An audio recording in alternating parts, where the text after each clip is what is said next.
Well, welcome. This is Steve Knudsen, Formal Aspects, and I thought I'd put together a little bit of a video as an example of something that you could do for one or two of your video projects that you're being asked to do in the course. So, uh, if you take a look at the course content and some of the exercises, there are a couple of videos that need to be made as responses to the James Elkins readings. Now, I thought I'd throw an alternative in there. You can certainly do what is being asked in the course there on those particular videos, but I thought if you wanted to, you could do some videos which are basically sort of formal analysis videos of paintings, and just like you to really just focus on one painting per video. And you can do this in a variety of ways. I've just simply taken an iPhone here and pointed it at my laptop. I've also increased the cursor size here. You can, if you haven't done that before, just go to your system preferences, click on accessibility, and then you can change the cursor size. So if you make the cursor a little bit bigger, we can move that around and point things out. Now you can definitely get a little bit higher tech here with a program called Adobe Captivate 9. Adobe Captivate 9. You can get a download of that, a free download. I think it's a 30-day download. And there are some instruction videos on how to use it, and that could be very helpful. You can actually import an entire PowerPoint and turn it into sort of an e-learning presentation with voice and audio and a variety of things that you couldn't do in regular PowerPoint. So again, that's called Adobe Captivate 9. I'm not using that right now. I might use it later. I'm simply using my iPhone right now. So again, I'm just going to do formal analysis on a rather important painting, I think. It's called The Old Man's Boat, The Old Man's Dog. It's by Eric Fischl. The Old Man's Boat, The Old Man's Dog. It was painted in 1982, and it's a rather large painting. It's 84 inches by 84 inches. And the first thing that I'd like you to notice that it is a square. Our strongest rectangle, the square. And I think part of the virtuosity of this composition, of this design, really comes in the fact that there's something going on inside the pictorial plane that relates to the idea of the square. So let's look at that right now. Look at this ring of figures right here. They create an ellipse, and that gets rounded out even by this fishing rod here. So there's an ellipse that goes back into space, into the z-axis. Now I'd like you to imagine that ellipse flipping up onto the xy axis and making a perfect circle. So if it did flip up, it would make a perfect circle, and we know a perfect circle fits perfectly within a square. I don't know, I'd looked at this painting for many years before that clicked in my mind, but I am convinced that that is part of the power of this composition. Interesting thing about Eric Fischl, if you ask him about design virtues and excellent compositions, he'd be the first one to tell you, and he told me in no uncertain terms that he really doesn't think very much about good composition and good design, and he just likes to slap things together. And if you look at some other Eric Fischls, you'll see where things really seem to be kind of haphazardly slapped together, so I understand what he is saying. But there are a couple of his pieces, and this being one, where I think the design is actually quite excellent. And I'm not sure exactly how that happened, if it just happened naturally and he didn't really think it through, or maybe he did really think through a great composition here. I'm not really sure, but I find it interesting if you go to the art history books and look at this painting. Actually, if you go to the art history books and look for an Eric Fischl, this is the painting that you're going to find, uh, usually. And I just think that we are still, even with ideas of crapstraction and all sorts of things that are going on, and bad ideas of bad painting, I think we are still very much drawn to good design. And of all the Eric Fischls that could have been chosen, say the great art historian Arneson chose this painting to be included in his textbook, I think partly because it has good design. So let's look at some other things here. Let's go back to this ring. And there's something happening here that fits within the principle of enclosure. It might be something you studied in a 2D design course. This ring is orbiting around this very important central figure. And that brings a great sense of unity to this piece. I'm going to talk a lot about unity, and I'm going to talk a lot about complexity. There was a great 20th century theorist by the name of Monroe Beardsley who came up with this theory of ICU, intensity, complexity, and unity. I've actually written about it quite a bit myself and extended the theories, and some of that reading has actually been put into your course by one of my colleagues who wrote the course. And it's just this idea that with the right kind of balance of intensity, complexity, and unity, you can get aesthetic goodness. Unity and complexity are the easy things to talk about. Intensity is a little bit more difficult, and I'm going to focus on unity and complexity in terms of talking about design here. So the other thing that we'll notice that is bringing unity is that all the figures are overlapping. So important objects that overlap one another give a sense of unity. But we also get a sense of unity when we get pictorial thrusts or pictorial extensions. Here's one, and it's rather diagonal, just off the horizontal. Here's a horizontal thrust, pictorial thrust. Here's a diagonal one. Here's a vertical one. Here's another diagonal one. And the pictorial thrusts in and of themselves give a sense of unity.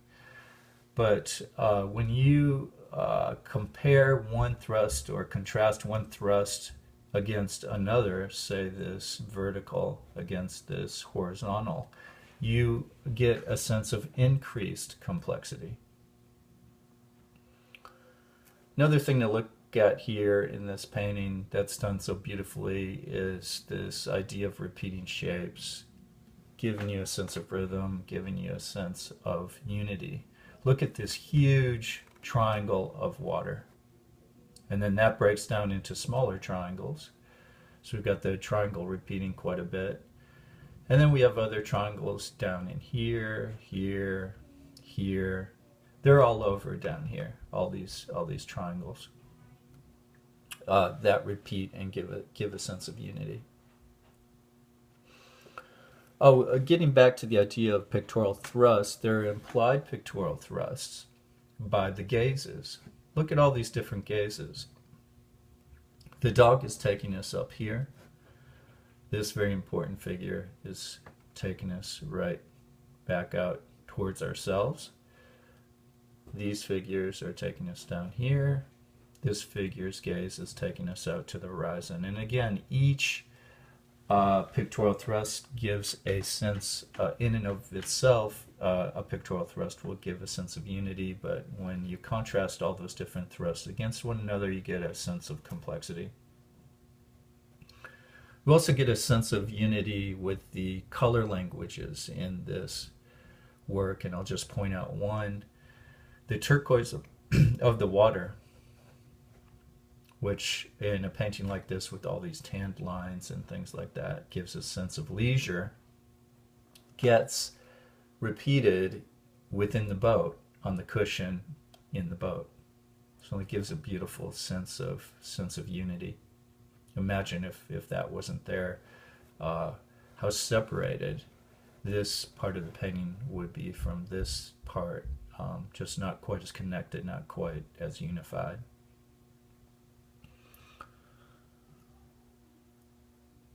The other thing that we can think about, and there are really so many, and a lot of these are going to come from your readings and just thinking back about your design courses, etc.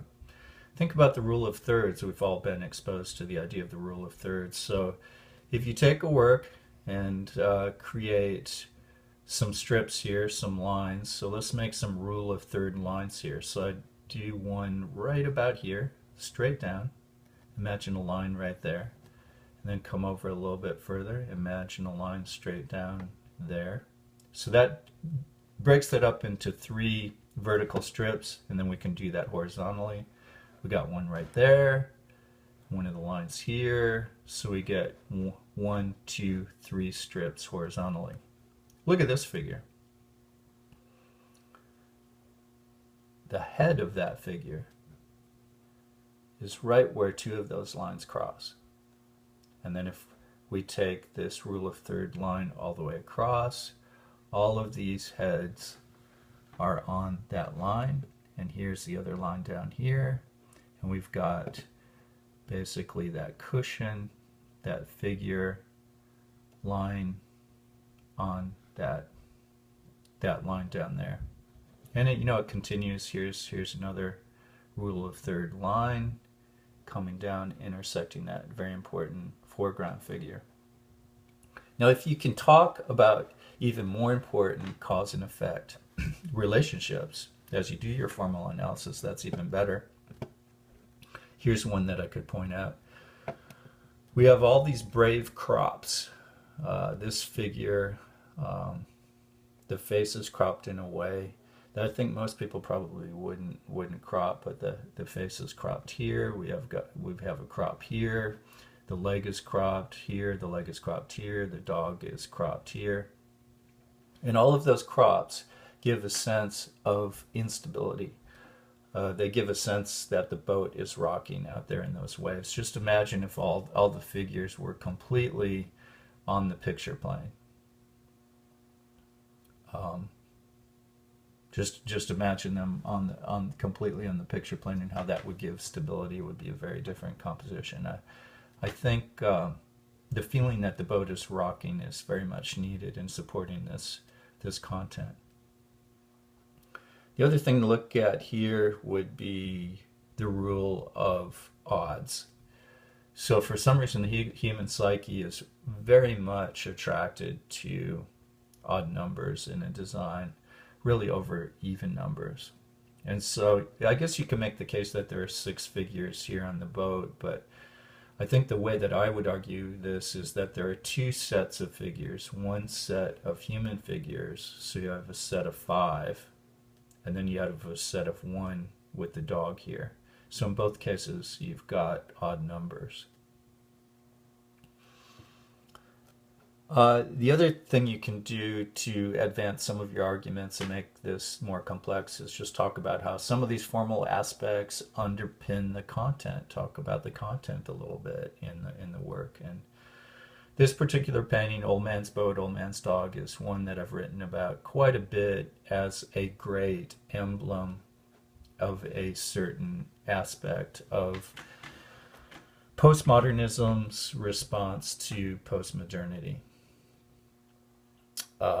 When I'm talking about postmodernism, I'm talking about the literary artistic response to a phenomenon that probably really had its great threshold as the time when we invented the end of the world, when that great equation of Einstein's E equals mc squared, the great accoutrement of human reasoning, sort of became Oppenheimer's tears with the dropping of the atomic bombs, Hiroshima, Nagasaki.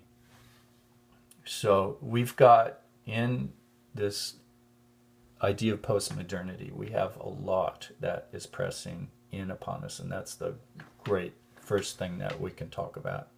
And there are different kinds of responses to that, and one really is I I know the end is coming, the apocalypse is coming.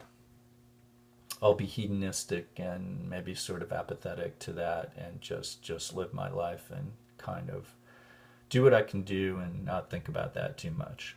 And that's really what this painting kind of represents, because there's an oncoming storm here clearly, and these figures couldn't care less about that as they're on the boat here.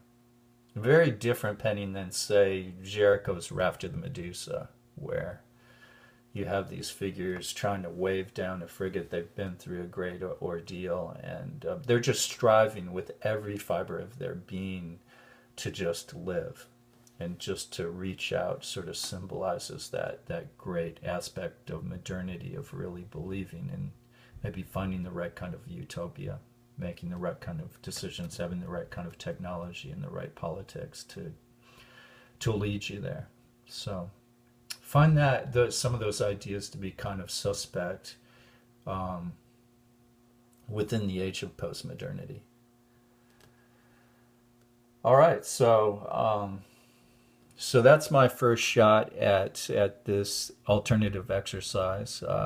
If you like the idea, if you'd like to do this as your video, if you'd like to analyze a painting like this, try to be concise, probably even more concise than I was. You know, try to keep these short, 5 minutes or less. But I think if we're careful with these and we do them really well, we'll all learn a lot from each other, and we'll learn ideas that can make our own painting even better. So I'm looking forward to this. Give it a shot, and we'll take a look at what you do. Okay, thank you very much.